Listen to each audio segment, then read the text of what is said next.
गुरुर्ब्रह्मा गुरुर्विष्णु गुरुर्देवो महेश्वरं गुरुर्साक्षात् परब्रह्म तस्मै श्री गुरुवे नमः तस्मै श्री गुरुवे नमः। एक वखत एक साधु महात्मा એ પોતે એ તપશ્ચર્યા કરી રહ્યા હતા। તેવા સમયે તેમની પાસે એક માણસ આવે છે અને આ માણસે હાથ જોડી અને મહાત્માજીને વિનંતી કરી। બોલે શું? હે મહાત્માજી, મારું લગ્ન ક્યારે થશે? ત્યારે આ જે મહાત્માજી હતા એમણે પોતે ધ્યાનસ્થ થઈ અને પછી આંખો ખોલીને કહ્યું કે ભાઈ,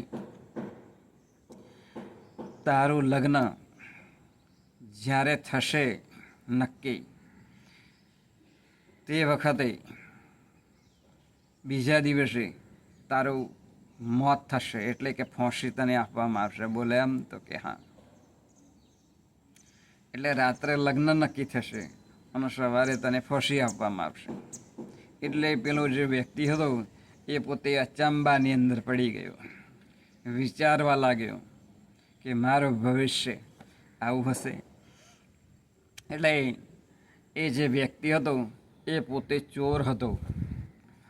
એણે એના જીવનની અંદર અઢળક ચોરી કરી હતી અને સોનાના સિક્કા, સોનાના હાર, સોનાની જે રકમો હોય એ બધું એ એકઠું કરતો હતો। અને આવી રીતે એણે એક વખત રાજાનો જે ખજાનો હોય એ પણ તોડ્યો હતો અને એની અંદરથી પણ સોનાના હાર આ ચોર લઈ આવ્યો હતો। હવે સંજોગો વસાદ બન્યું એવું કે આ જે ચોર હતો એણે એક વખત એ જે ચોરીનો માલ હતો સોનાના હાર, એની અંદરથી એક હાર પોતે પોતાના ગળાની અંદર એણે પહેર્યો અને રાજાની સવારી એ નીકળવાની હતી। એટલે રાજાની સવારી નીકળવાની હતી, આ જોવા માટે આ પેલો ચોર ગયો। આ ચોરે જે રાજાની સવારી નીકળી હતી ત્યાં સામેલ થઈ અને સવારીની પાછળ એ ફરતો હતો। એવા સમયે જે રાજાનો જે સિપાઈ હોય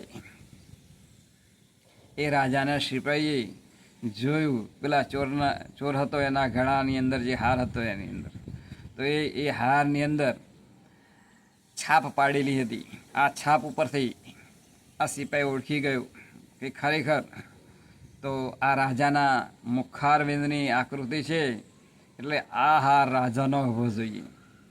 આ સિપાહીએ રાજાને વાત કરી એટલે રાજાએ એ સવારી પર એમની જ્યારે સવારી હતી એ હાથી ઉપર અંબાડી પર બેઠેલા હતા। એ રાજાએ જ્યારે આ સવારી એની પૂરી થઈ એટલે જે પેલો ચોર હતો વ્યક્તિ એને બોલાવડાવવામાં આવે સિપાહી દ્વારા, અને પછી જોયું તો રાજાને ખબર પડી ગઈ કે ખરેખર આ જે સોનાનો હાર પહેરેલો છે ચોરના જે ગળાની અંદર એ મારો છે। એટલે રાજાએ પેલા ચોરને બોલાવીને પૂછ્યું કે ભલા માણસ, તું આ સોનાનો હાર એ કેવી રીતે કમાઈને લાવ્યો છે? ત્યારે ચોરે તો થોડો બહાનો બતાવ્યો જૂઠું બોલીને કે હું મજૂરી કરું છું, મજૂરી કરીને લાવીને મેં આ હાર બનાવ્યો છે। પરંતુ રાજાની દૃષ્ટિ એ ખૂબ તીક્ષ્ણ હતી। એણે એમની જે મુખાકૃતિ હતી એ હારની અંદર એ રાજાએ જોઈ લીધી હતી। એટલે રાજાને મનોમન નક્કી થયું કે આ હાર મારો જ છે। એટલે રાજાએ પેલા ચોરને કહ્યું કે તું સાચું બોલતો નથી, તું ખરેખર સાચું બોલ।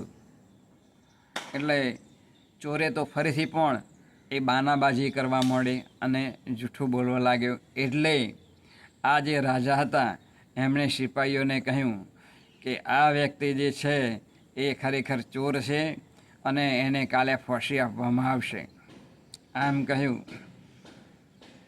એટલે એને જેલની અંદર પૂરી દો. એટલે આ જે ચોર હતો ને એને જેલની અંદર પૂરી દીધો. હવે રાતનો સમય હતો. બીજા દિવસે સવારે 11 વાગ્યાને ફાંસી આપવાની હતી. આ ચોરને પૂછવામાં આવ્યું કે તમારે અંતિમ ઈચ્છા શું છે? તારે કે મારી અંતિમ ઈચ્છા બીજું કંઈ છે નહીં, પણ આ જેલની અંદર મને ગમતું નથી. તમે મને બહાર એ ફરવા માટે બગીચામાં લઈ જાઓ. એટલે આ ચોરને 2 બાજુ દોરડો બાંધી બાહુબંધ અને પછી એને બગીચાની અંદર લઈ ગયા. એ પોતે ચોર બેઠેલો હતો. તેવા સમયે એક દીકરી અને તેની માં બંને જતા હતા. એટલે આ ચોરે પાણી માગ્યું. એટલે પેલી જે મા દીકરી હતા એ આ ચોરને પાણી આપવા માટે આવ્યા. એટલે પેલો સોનાનો હાર જોયો.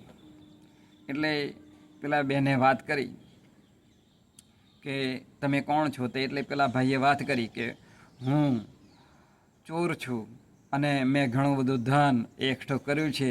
મારી પાસે ઘણો બધો ઘરણો અને સોના મહારો છે, પરંતુ હવે મારે એક ઈચ્છા છે.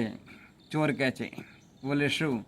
તો પેલા જે દીકરી હતા એને માને કહે છે કે બોલો શું ઈચ્છા છે? તો કે મારે લગ્ન કરવાની ઈચ્છા છે. આજે તમારી પાસે જે દીકરી છે ને એની સાથે હું લગ્ન કરું અને મેં જે કંઈ ધન ચોર્યું છે તે હું તમારી દીકરીને આપી દઉં. આ મારી અંતિમ ઈચ્છા છે, કારણ કે હવે હું મરવાનો છું. રાજા સાહેબ કાલે મને ફાંસી આપવાના છે.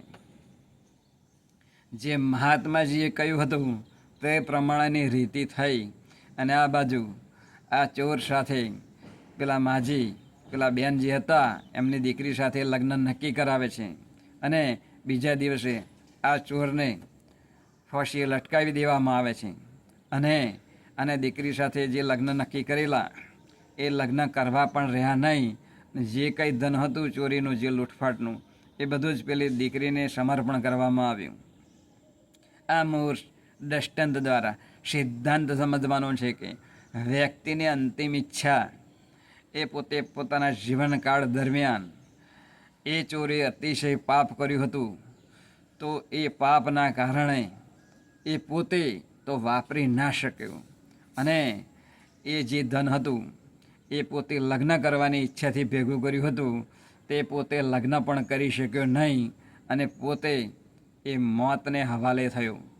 આમ વ્યક્તિ પોતાના જીવનની અંદર ઘણી બધી ઈચ્છાઓ હોય છતાં પણ એ પૂર્ણ થતી નથી. અંતિમ ઈચ્છા પણ આ ચોરને એણે પોતાના જીવનની અંદર ધન એકઠું કર્યું ચોરીનું, છતાં પણ એ વાપરવા પણ ના રહ્યો અને પોતે લગ્ન કરવા માટે પણ ના રહ્યો. માટે આમ વ્યક્તિઓનો મનસૂબો આખી જિંદગી દરમિયાન એ પોતે એ દોડ મારે છે કે હું અતિશય ધનવાન બનું, પણ અંત સમયે એ પોતે એનું ધન એ કામ લાગી શકતું નથી. માટે પોતે પોતાના જીવનની અંદર જેટલું ભગવાન આપણી લાયકાત પ્રમાણે આપે એટલું આપણે આપણા જીવનની અંદર વાપરી ખુશ રહી ભગવાનની ભક્તિ કરી અને આનંદિત જીવન જીવીએ. એ જ આજના શબ્દને બ્રહ્મોલી કૃષ્ણ કનૈયા લાલ કી જય.